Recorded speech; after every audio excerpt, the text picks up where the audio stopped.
contra la gente que se le oponía. ¿Y a qué año nos lleva esto? 1798. Y ahora tendremos que hacer necesariamente más historia. ¿Qué pasó este año? ¿Pasó algo o no pasó nada? Fijaros, si pasó algo verdaderamente trascendental, la profecía se cumple en el papado. Si no, yo me soy Pinocho y os estoy engañando. Fijaros la importancia de esta suma en lo que ahora vamos a ver. ¿Qué pasó ese año? Aquí lo tenemos. ¿Sabéis quién es este señor, el general Berthier?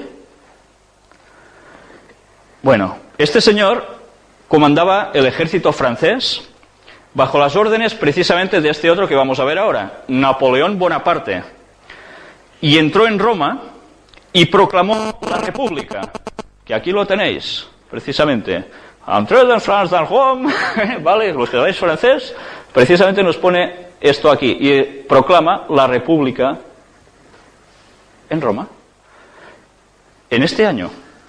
Vamos a ver, además, ¿qué hace? Pues toma prisionero, ¿sabéis a quién? Fijaros, a este señor, el Papa Pío VI. ¿Y qué hace eso? Pues, ¿recordáis el texto de la profecía? Dice que se le inflige una herida mortal a la bestia. ¿Una herida mortal qué quiere decir? Si estás muerto de necesidad, te mueres, es una herida mortal. Pero la profecía decía algo aparte de esto. Si hubiese sido una herida mortal, la historia del papado se termina aquí, ¿verdad? Pero la profecía decía algo adicional. Decía luego que esa herida mortal iba a ser sanada. Cosa curiosa, ¿eh? Vamos a ver precisamente cómo este señor, Juan, bueno, es un dibujo, no era exactamente una foto de la época porque no había, era un discípulo de Jesús, y estas profecías las hizo precisamente 430 años antes de que surgiera el papado. Y ya veis, lo clavó, ¿verdad? Vamos a ver, Apocalipsis 13:3. Vi una de sus cabezas como herida de muerte, pero su herida mortal fue sanada. Y se maravilló toda la tierra en pos de la bestia. Yo no sé si sois conscientes de esta imagen. Esto lo analizamos en otra conferencia.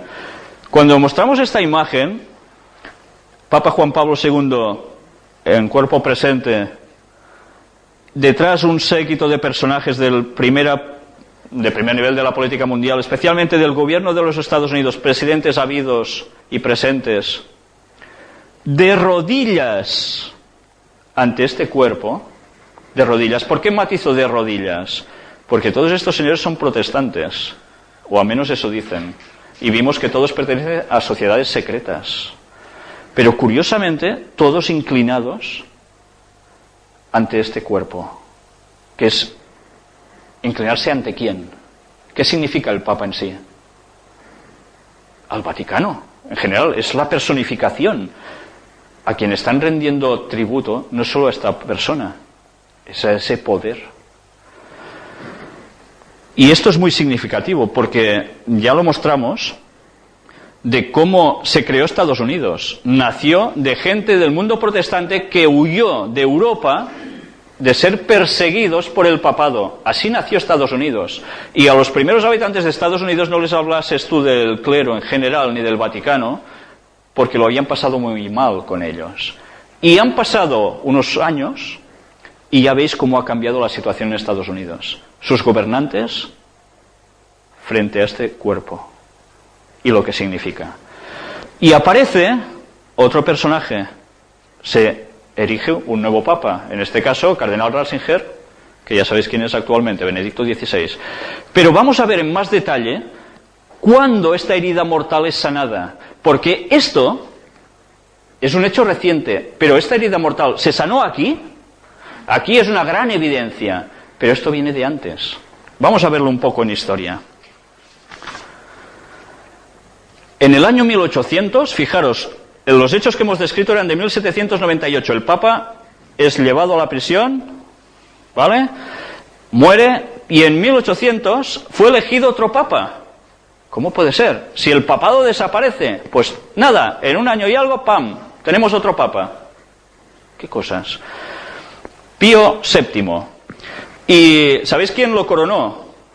Al propio Napoleón. Pues este señor. Vamos a ver la imagen de Napoleón. Bonaparte, 1769 a 1821. Se hizo coronar emperador de Francia el 2 de diciembre de 1804 en la Catedral de Notre Dame de París por el Papa Pío VII, aunque él mismo se puso la corona. Es curioso, ¿eh? Pero ya veis, estaba el Papa allí, presente otra vez. Y antes había ordenado él mismo que el Papa fuera fuera, que ya no mandara. Es curioso. Esto es sanar heridas. Pero vamos a ver algo que pasó en la historia en 1929. ¿Recordáis este señor? Benito Mussolini. Todos lo conocéis, ¿verdad? En la foto junto a Adolf Hitler. ¿Qué hizo? Firmó el Tratado de Letrán. ¿Qué era esto del Tratado de Letrán en 1929? Pues precisamente que se entrega al Papa Pío XI, a este señor, el dominio sobre la ciudad vaticana. A partir de ahí, de ese momento, el Papa es la cabeza de la Iglesia mundial y jefe de un Estado. Esto es muy importante, porque esto le permitiría que las puertas con los otros estados estuvieran abiertas, porque ahora no solo manda a nivel religioso, sino que manda en un estado y, por tanto, ¿qué tienen los estados? Embajadores, ¿no? Representantes en todas partes. Vamos ahora a hablar de algo que también es muy sorprendente. ¿Habéis oído hablar del anticristo?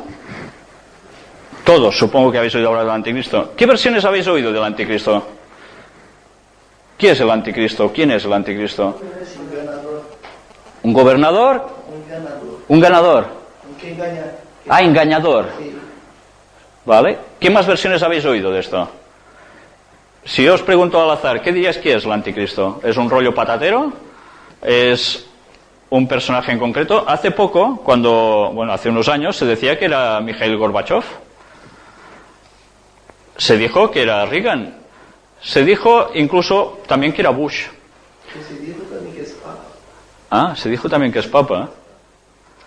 Pues tendremos que hacer un repaso, porque en los tiempos del Nuevo Testamento, precisamente durante los primeros 100 años de la era cristiana, se dejó escrito el proceso que seguiría, el anticristo. Y vamos a ver si se aplica también al papado. Vamos a ver la primera imagen, que es un texto, y vamos a ver un poco de repaso histórico al respecto para saber qué es o quién es el anticristo. Los Hechos de los Apóstoles, escrito por los apóstoles de Jesús, bueno, concretamente por Lucas, en este caso, capítulo 20, del 28 al 30, nos dice: por tanto, mirad por vosotros y por todo el rebaño en que el Espíritu Santo os ha puesto por obispos, para apacentar la iglesia del Señor, la cual él ganó por su propia sangre. Porque yo sé que después de mi partida entrarán en medio de vosotros lobos rapaces que no perdonarán al rebaño. Y de vosotros mismos se levantarán hombres que hablen cosas perversas para arrastrar tras sí a los discípulos. Esto es un primer paso de anticristo. Alguien que surge de entre los primeros cristianos mismos para ¿hacer qué? Hablar cosas perversas, y empezar a cambiar cosillas, ir contra ellos. Vamos a ver otro texto. Segunda de Tesalonicenses, capítulo 2, versículos del 1 al 8. Otro paso más. Pero con respecto a la venida de nuestro Señor Jesucristo, tema que ya tocamos en profecía, y nuestra reunión con Él, os rogamos, hermanos, que no os dejéis mover fácilmente de vuestro modo de pensar, ni os conturbéis, ni por espíritu ni por palabra, ni por carta como si fuera nuestra, en el sentido de que el día del Señor está cerca. Nadie os engañe en ninguna manera, porque no vendrá sin que antes venga la apostasía y se manifieste el hombre de pecado, el hijo de perdición. Vaya títulos le está poniendo aquí. Dice que Jesús no va a volver por segunda vez hasta que aparezca en la historia alguien que haga estas cosas, el cual se opone y se levanta contra todo lo que se llama Dios o es objeto de culto, tanto que se sienta en el templo de Dios como Dios, haciéndose pasar